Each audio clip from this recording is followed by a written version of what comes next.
Smoky Night, written by Bunting, illustrated by David Diaz. Mama and I stand well back from our window, looking down. I'm holding Jasmine, my cat. We don't have our lights on, though it's almost dark. People are rioting in the street below.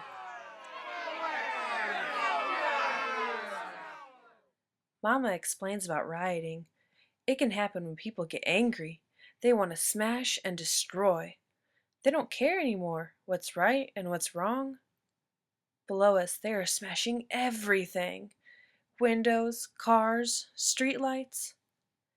They look angry, but they look happy too, I whisper. After a while, it's like a game, Mama says.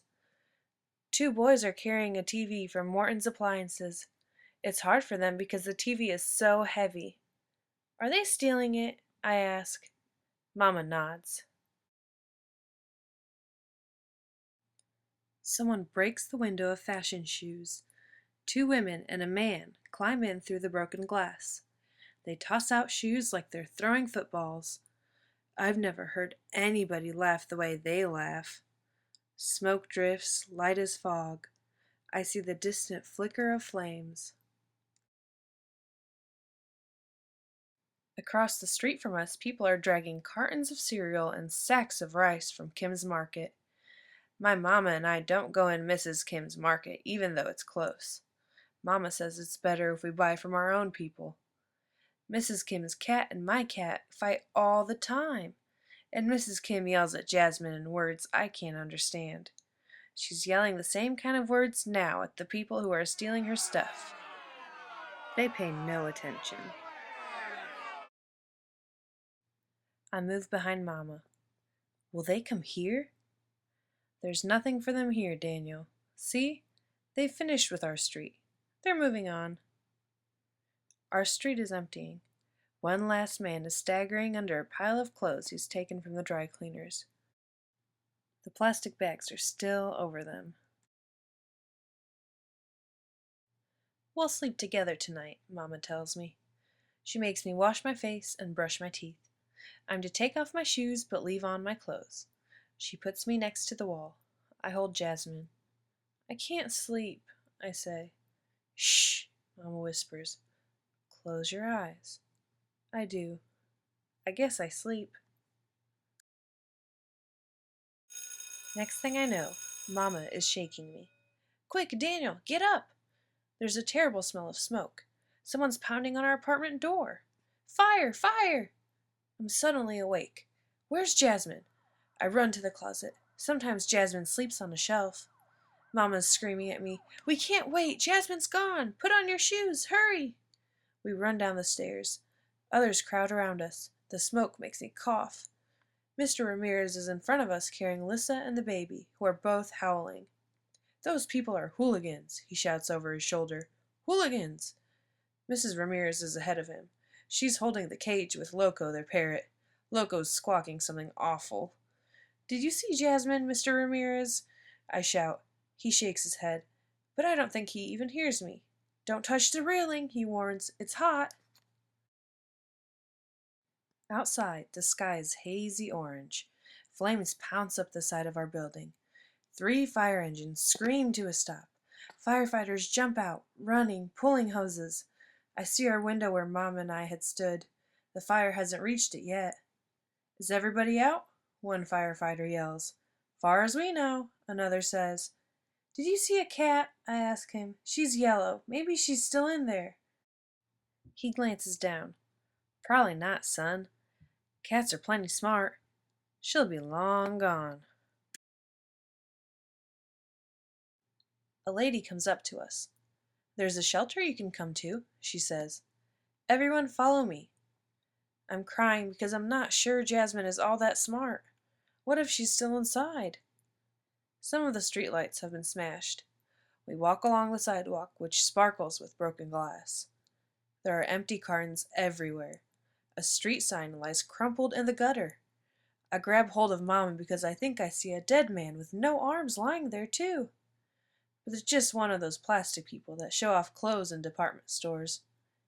The lady looks back at Mrs. Kim, who is trailing along behind us. "Are you all right?" she calls. Mrs. Kim nods. "We're almost at the shelter," the lady tells her. The shelter is in a church hall. There are cots to sleep on and a table with hot drinks. 2 men are making sandwiches. I've never seen a bigger jar of mayo. We see people from our building. They're talking about who did this. What will happen to us? It's a sad, sad night, Mr. Jackson says. I ask him about Jasmine. He says he's pretty sure he saw her. She got out, Daniel, he tells me. I hope he's not just trying to make me feel better. Did you see my cat? Mrs. Kim asks. He is orange. He's the color of carrots, I say, and I almost add, and he's fat and mean. But I don't. A girl gives me a mug of hot chocolate. I wish she had more sugar. When I finish drinking it, Mama says I should lie down. She's always making me lie down. People keep coming. Some of them are crying. One woman screams and screams. I hide under my blanket. Then Mama says, Daniel, look! And there is the firefighter who is at our building.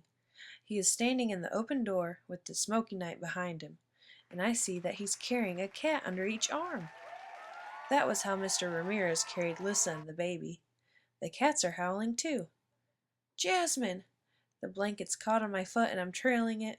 Oh, thank you. Thank you for finding her. The other cat is mine. Mrs. Kim takes her big, fat, mean orange cat and holds him close. I'm kissing Jasmine. She smells of smoke. Where was she? I ask the firefighter. The 2 of them were under the stairs, yowling and screeching, he says. He takes a mug of hot chocolate. I like him so much. I wish I had a whole barrel of sugar for his drink. The cats were together? Mrs. Kim asks. The firefighter nods. They were so scared they were holding paws. I grin. No, they weren't. What about our building? Mr. Ramirez asks. The fire's out. You'll be able to go back in a day or 2. A woman puts down a dish of milk. Here, kitty kitty, she calls. Jasmine jumps out of my arms, and Mrs. Kim puts her carrot-colored cat down too. The cats drink from the same dish. Milk isn't that good for cats, but I don't say that either. Look at that! Mama is all amazed. I thought those 2 didn't like each other. They probably didn't know each other before, I explain. Now they do. Everyone looks at me, and it's suddenly very quiet. Did I say something wrong? I whisper to Mama. No, Daniel. Mama's tugging at her fingers the way she does when she's nervous. My name is Gina, she tells Mrs. Kim. Perhaps when things settle down, you and your cat will come over and share a dish of milk with us. I think that's pretty funny, but nobody laughs. Mrs. Kim picks up her cat and strokes him. She's staring at the wall. Maybe she's not going to say anything. But then she looks across at Mama. Thank you, she says. We will come. Mama smiles. I reach out and stroke Mrs. Kim's big old orange cat too. Can you hear him, Mrs. Kim? I ask. He's purring.